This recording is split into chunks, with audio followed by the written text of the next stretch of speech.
End of July 2018, a team of 12 from my church, Chapel Hill Wesleyan, embarked on a short-term trip to Guatemala to serve the Lord and assist an organization called Impacto in the Lake Atitlan area.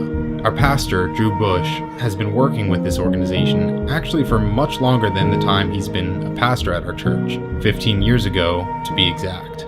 So although we were only there for a week, Drew was able to explain to everyone new, including my wife and I, how far Impacto has come and what exactly we'd been working on while we were there.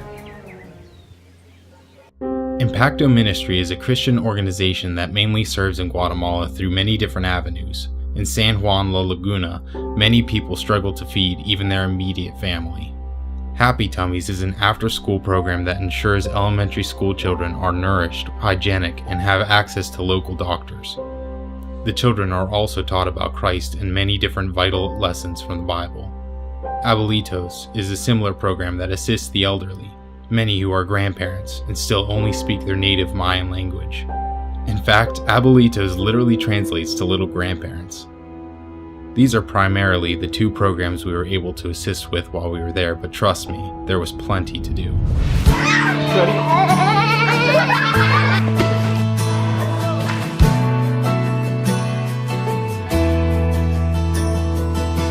This was our excellent and friendly driver, Andreas, who safely navigated the incredibly busy and narrow roads. During the day, we would travel to different ministry locations and sometimes hit standstill traffic, always worrying if we'd make it through or we'd have to turn around. A little traffic jam here. Every day that we travel, it's like a journey. But with a little patience, we somehow always made it through. One day, we visited a small village called Po Corral. Po Corral is so high in elevation that clouds literally sweep through the village throughout the day. This was by far the most isolated community that we were fortunate enough to be welcomed by.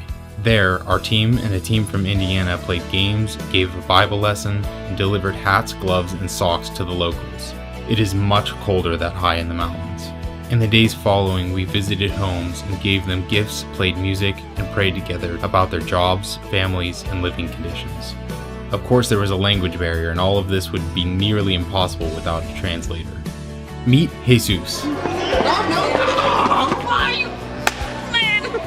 Jesus is very intelligent and personable, knowing at least 3 different languages, and showed us around the different areas. His mother is also Mayan and featured in one of the most beautiful murals I have ever seen. We met so many wonderful people who are truly doing great things throughout the community by putting God first and allowing the rest to fall into place. But there's so much more to be done.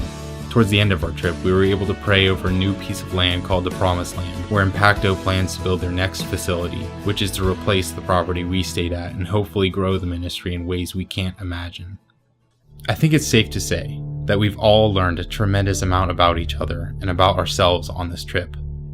We're all humans with basic needs and struggles throughout life.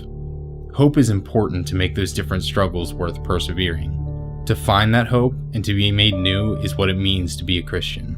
Sharing this hope is what brings us together and is powerful enough to defeat sin and death, separation from God.